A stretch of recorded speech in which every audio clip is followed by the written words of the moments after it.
Vamos a empezar la sesión general de este miércoles, la última del año, la próxima ya será en enero. Y esta vez a cargo del servicio de alergología, Marta y Jorge, sobre Vapro. Así que, adelante cuando queráis. Buenos días, hoy la sesión general... creo que no va. Buenos días, hoy la sesión general, como ha dicho Rafa, vamos a darla desde el servicio de alergología y va a tratar sobre los fármacos biológicos en alergología, sobre el uso de estos y las indicaciones y sobre todo basar todo este contenido que vamos a contaros desde nuestra experiencia. Un poquito el índice que vamos a seguir es primeramente definir qué son los fármacos biológicos, ver cuáles son las principales diferencias con los tratamientos clásicos que ya conocemos, un poco diferenciar estos mecanismos de acción, analizar también las indicaciones que nosotros manejamos, nuestra experiencia y ver cuáles son los principales resultados en eficacia, en seguridad y en las diferentes aplicaciones clínicas y unas breves conclusiones después para finalizar.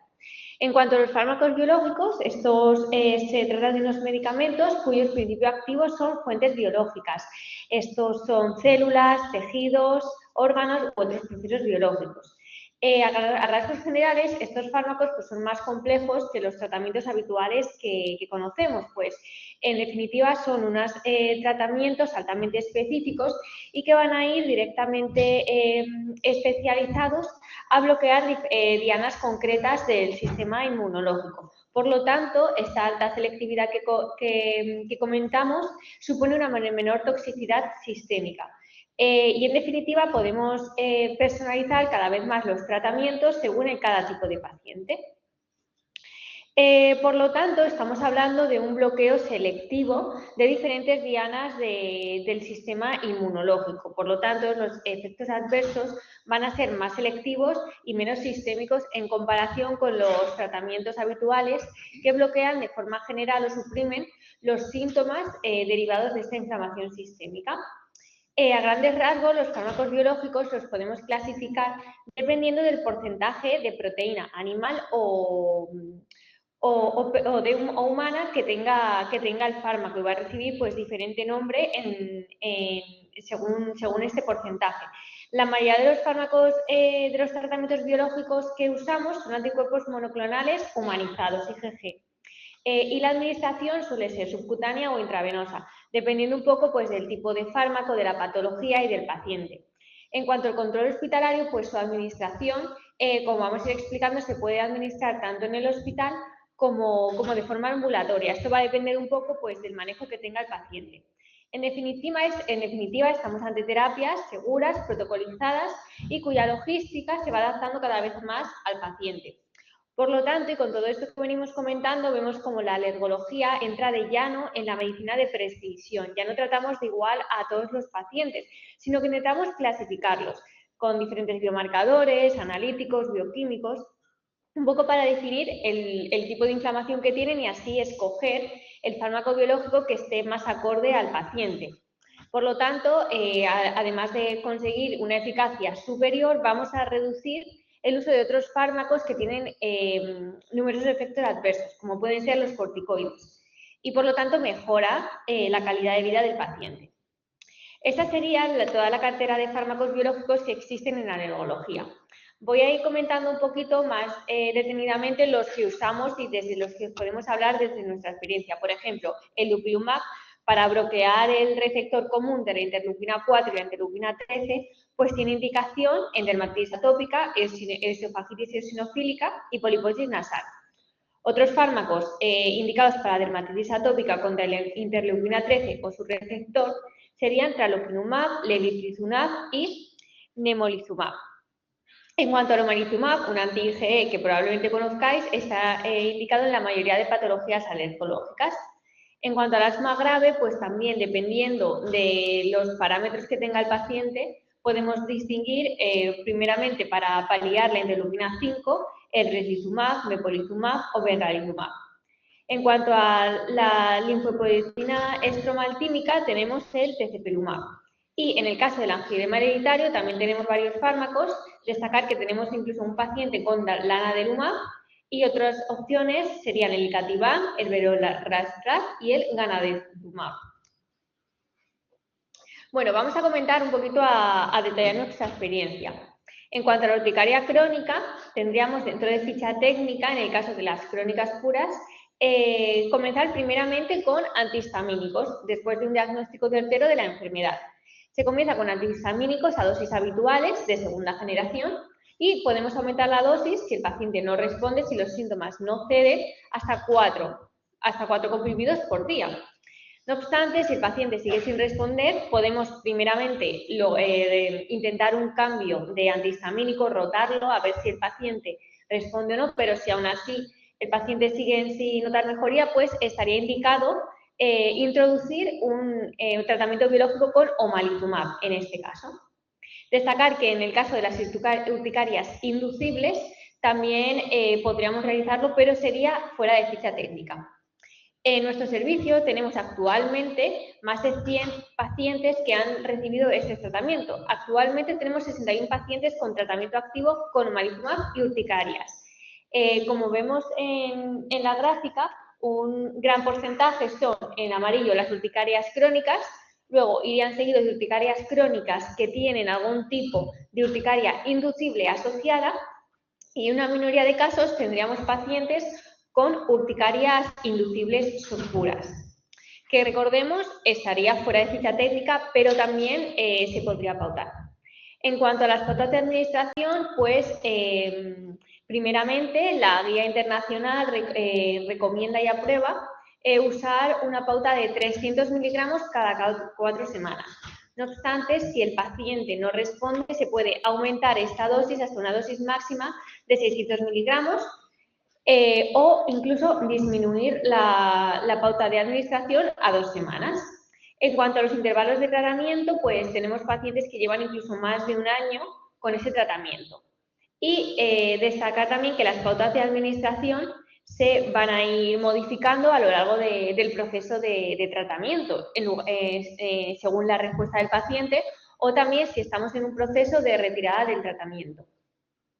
Destacar esta última parte, pues la retirada también tiene que ser paulatina y se van retirando, se va controlando al paciente analíticamente según los cuestionarios de control de urticaria, de actividad de la misma, de calidad de vida y vamos espaciando pues cada 2 semanas la administración del tratamiento. ¿Qué es lo que vemos en nuestra experiencia? Pues vemos una reducción significativa del prurito y de las lesiones cutáneas en nuestros pacientes. Vemos mejorías objetivables en los cuestionarios de control de urticaria, de actividad de la enfermedad, de calidad de vida del paciente e incluso tenemos casos de remisión completa y control total de la enfermedad. En cuanto a la interrupción, pues principalmente en nuestra experiencia hemos interrumpido el tratamiento con el biológico porque el paciente logra un control total de la enfermedad. Sí que es cierto que hay algún caso de mala adherencia terapéutica o de baja respuesta al tratamiento. Vale, continuar ahora con otras indicaciones, pero en este caso fuera de ficha técnica. Como sabemos, y especialmente en la población infantil, las alergias alimentarias, en concreto a huevo y a leche, son muy relevantes. ¿Por qué? Pues por su elevada prevalencia y el condicionamiento de la calidad de vida de estos pacientes.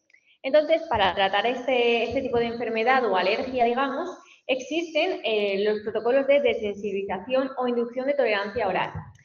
Esto consiste en administrar progresivamente dosis crecientes del alérgeno implicado para que se logre un proceso de desensibilización y, por lo tanto, el paciente tolere este alérgeno. No obstante, hay un grupo y cada vez más importante de pacientes que, a pesar de estos protocolos de inducción de tolerancia oral, no consiguen lograr superar el protocolo, no se puede escalar en la dosis, principalmente por reacciones. Entonces, se suele asociar un tratamiento biológico para reducir este número de reacciones. En este caso, las principales indicaciones de omalizumab, de añadir un biológico a un protocolo de sensibilización, pues sería lo que vengo comentando. Pacientes que tienen alto riesgo, que han tenido reacciones o antecedentes de anafilaxia en los diferentes protocolos de inducción, ya sea en los primeros pasos de provocaciones o durante la escalada de dosis. Por lo tanto, no se puede completar estos protocolos y no se puede llegar pues, al objetivo definitivo. Desde nuestra experiencia, pues tenemos un total actualmente de 24 pacientes, una edad media de 8,8, la mayoría son niños, bueno, prácticamente todos. Y en cuanto a y tenemos diferentes protocolos de sensibilización, tanto a leche como a huevo. Y las pautas, nuevamente, de administración van a ir variando.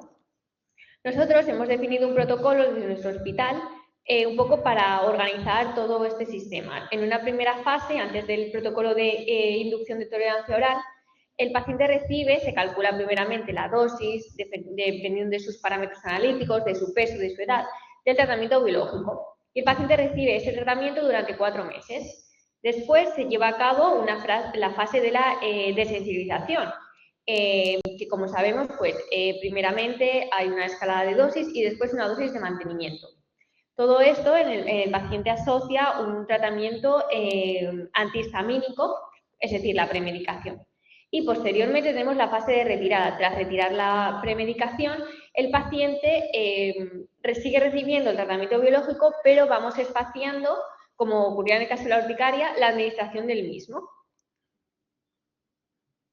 ¿Y cuáles son los resultados que obtenemos? Pues datos significativos sobre la eficacia. Favorece el progreso de hito de la desensibilización, permite alcanzar las dosis de mantenimiento más rápido, lograr las dosis necesarias para que el paciente disminuya el número de reacciones ante las diferentes provocaciones que suponen el tratamiento.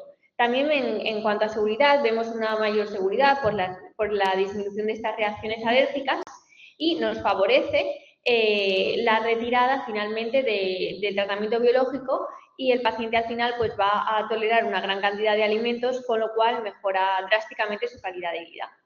Ahora vamos a continuar con otras indicaciones y otras patologías con mi compañero. Bueno, buenos días. Bueno, continuando con la línea de lo que venía comentando Marta, que nos hablaba de las generalidades de los biológicos y su uso en patologías como la urticaria crónica y la alergia alimentaria, yo les voy a hablar de otros escenarios en donde también se usan los biológicos. En contextos clínicos en donde estos fármacos sirven como herramienta para resolver situaciones de alta complejidad. Una de ellas es su uso en la desensibilización a quimioterapia en pacientes oncológicos. Como bien saben, en muchas ocasiones estos pacientes presentan reacciones alérgicas al tratamiento quimioterápico y en este punto nosotros como alergólogos podemos ofrecerle la posibilidad de que pueda recibir ese tratamiento mediante un procedimiento llamado desensibilización. Pero muchas veces este procedimiento se torna difícil y es allí donde nos planteamos utilizar biológicos. El uso de biológicos en estos pacientes es importante saber que está fuera de ficha técnica, por lo que es importante siempre individualizar a cada paciente. Nos planteamos el uso de biológicos en estos pacientes cuando persisten reacciones de hipersensibilidad pese a protocolos de sensibilización estándar o bien en algunos pacientes que presentan riesgos elevados a reacciones graves recurrentes. El razonamiento fisiopatológico de esto es que los biológicos permiten modular la respuesta mediada por IgE, así como la activación de mastocitos y basófilos, y de esta forma reducir la reactividad durante la administración de agentes quimioterápicos. Las evidencias a día de hoy son aún bastante limitadas, solamente hay series de casos y experiencias clínicas publicadas, pero los resultados son bastante prometedores. Para poder entender un poco todo esto, he traído un caso clínico en vida real en donde presentamos el caso de una mujer de 76 años con cáncer colorectal y metástasis hepática. Había presentado una reacción alérgica con oxaliplatino tras el inicio de su segundo ciclo. La paciente empezó con prurito palmoplantar, náuseas e hipotensión, que inclusive ha llegado a precisar la administración de adrenalina intramuscular. En ese punto, justificada la necesidad del tratamiento, se decide iniciar un protocolo de sensibilización a oxaliplatino, pero pese a que la paciente presentaba sucesivas reacciones durante este protocolo, a pesar de premedicación estándar con antihistamínicos, antileucotrienos y corticoides, se decide asociar a el omalizumab y de esta forma se logra completar el protocolo sin ninguna reacción. Otro de los grandes escenarios en donde el uso de biológicos supone un cambio importante es el asma grave. Nuestro hospital cuenta con una unidad multidisciplinar de asma grave y quería traer esta diapositiva para mostrarles, o sea, que me parece fundamental mostrarles cómo organizamos la asistencia a estos pacientes. La unidad multidisciplinar de asma grave está acreditada tanto por la CEPAR como por la CEDAID en categoría de excelencia, que es el nivel más alto que pueden otorgar ambas sociedades, en donde se demuestra el trabajo coordinado de las distintas especialidades que forman parte de esta unidad, en donde están alergólogos, neumólogos, pediatras, otorrinolaringólogos, farmacéuticos y también enfermeras. A esta unidad se puede llegar por múltiples vías. Desde la urgencia se puede llegar de diferentes especialidades y también de las consultas generales, tanto de neumología como de alergología. En nuestro servicio, la unidad de asma grave ya empezó a funcionar desde el año 2020, pero recién a partir del año 2022 fue que se formó esta unidad multidisciplinar y, como pueden ver, cuenta con un alto volumen de pacientes, aproximadamente de 1.500 pacientes por año. ¿Qué es lo que se hace en esta unidad? Una vez que el paciente llega a la unidad, lo primero que se hace es confirmar si realmente estamos ante un paciente con asma grave. ¿Y qué consideramos asma grave? Aquel paciente que necesita o precisa de múltiples fármacos y a altas dosis para su tratamiento. Es decir, que esté en el escalón 5 de la GINA o bien en el escalón 5 y 6 de la GEMA. Y hablamos de asma grave no controlado cuando la enfermedad persiste mal controlada pese a recibir tratamiento en el último año con una combinación de glucocorticoides inhalados, LABA y LAMA, o bien requiera glucocorticoide sistémico de mantenimiento.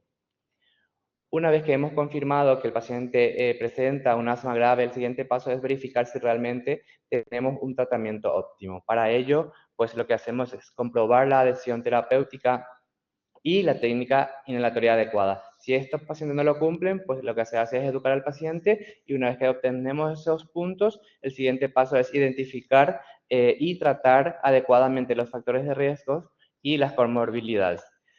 Al tener una vez ajustado todos estos puntos, ahí recién podemos pasar al tercer punto, que es lo más importante, la de fenotipar al paciente con asma grave, porque es ahí donde vamos a decidir qué tratamiento dirigido vamos a realizar en estos pacientes. Para poder fenotipar a estos pacientes nos valemos de biomarcadores como son los eosinófilos en sangre, el fenol, los eosinófilos en esputo, o la presencia de asma clínicamente inducida por alérgenos. En asma grave podemos dividir a estos pacientes en tres grandes grupos según el fenotipo. Existe un fenotipo T2 alérgico, un fenotipo T2 eosinofílico. Muchas veces estos dos grupos o grandes grupos se suelen superponer y hablamos de un fenotipo T2 mixto. Y por último tenemos otro grupo que es el fenotipo no T2. Una vez ya fenotipado el paciente, el siguiente paso pues es ver qué biológico sería el más beneficioso para ellos y nos guiamos por este algoritmo terapéutico en donde pueden ver que, por ejemplo, los pacientes con fenotipo no T2 están más limitados, en donde solamente está aprobado un biológico, en este caso el tezepelumab, mientras que los que forman parte del grupo T2 sí que tienen un mayor abanico de posibilidades en cuanto a los biológicos, en donde se pueden utilizar el omalizumab, el dupilumab, el benralizumab, el mepolizumab y también el tezepelumab. Bueno, otra de las patologías que también vemos en la unidad de asma grave es la rinosinositis crónica con poliposis nasal. Muchas veces esta patología, o en la mayoría de las veces, viene asociada a un asma, pero en otras ocasiones no.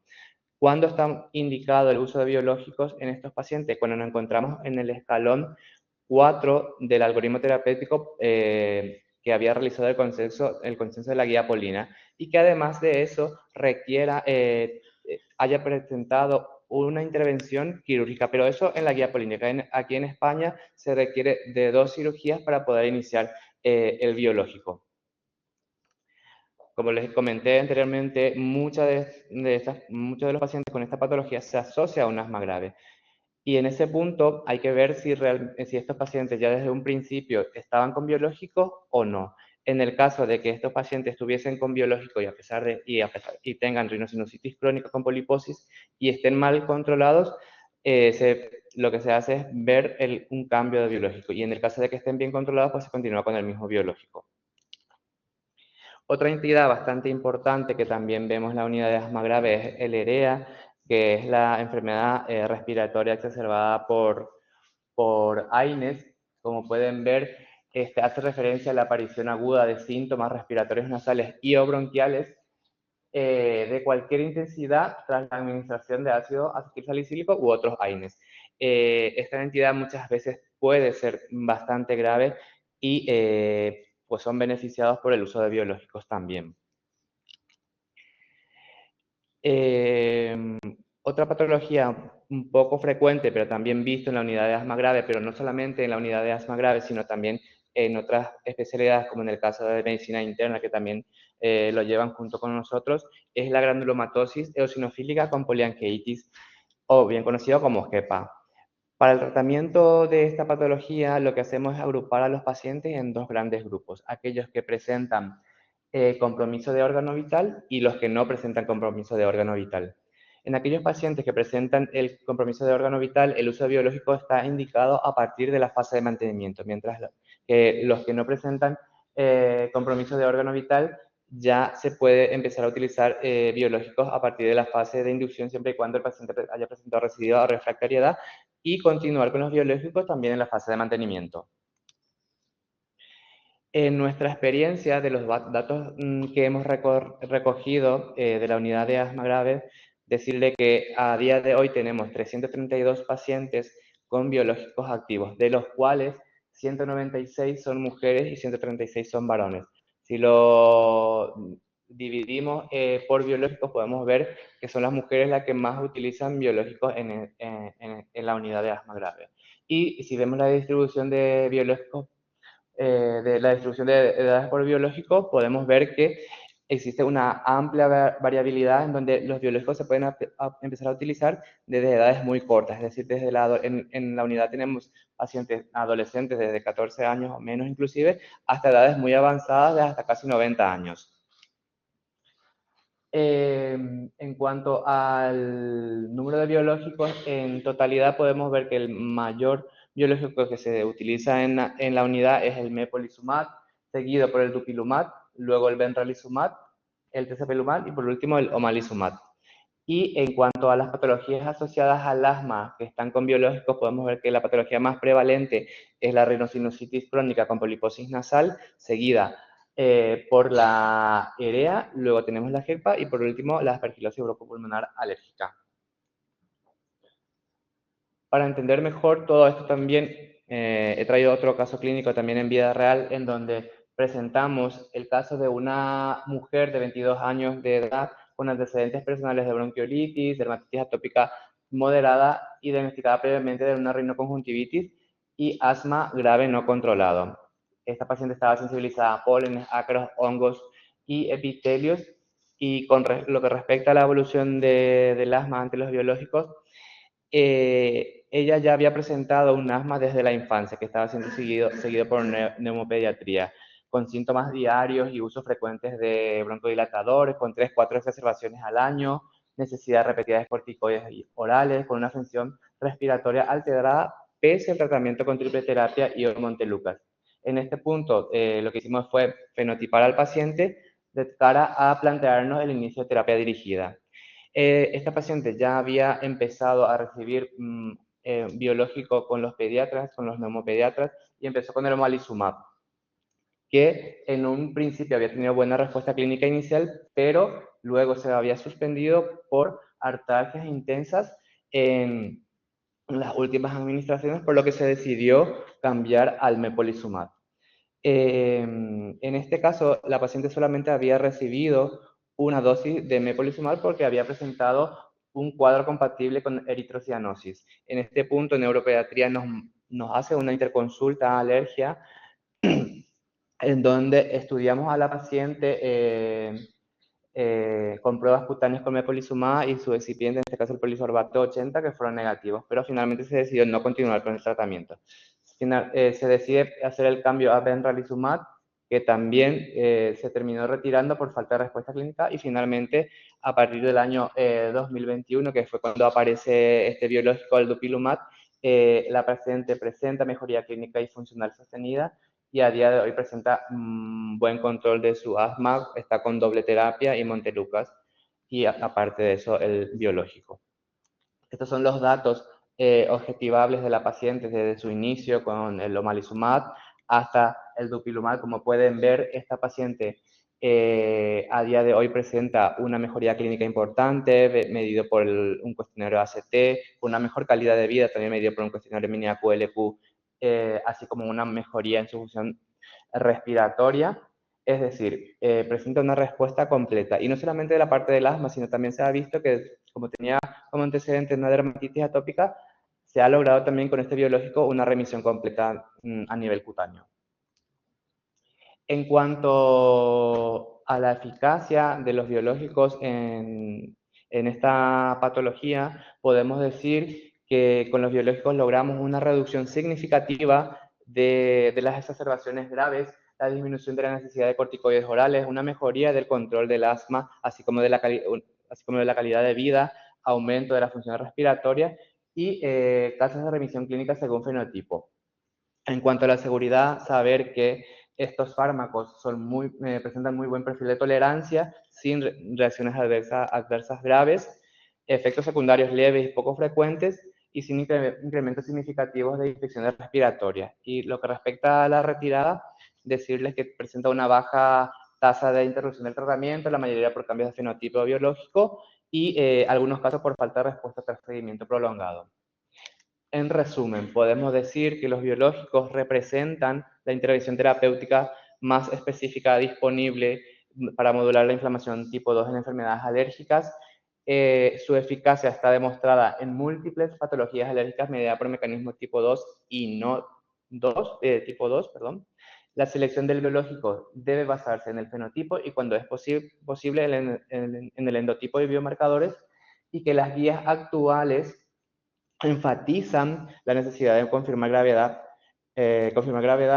optimizar tratamiento estándar y verificar características inflamatorias antes de iniciar un biológico. Y por último, decir que el futuro de la alergología se orienta hacia una medicina de precisión sustentada en biomarcadores, perfiles transcriptómicos y rutas inflamatorias compartidas entre órganos. Muchas gracias.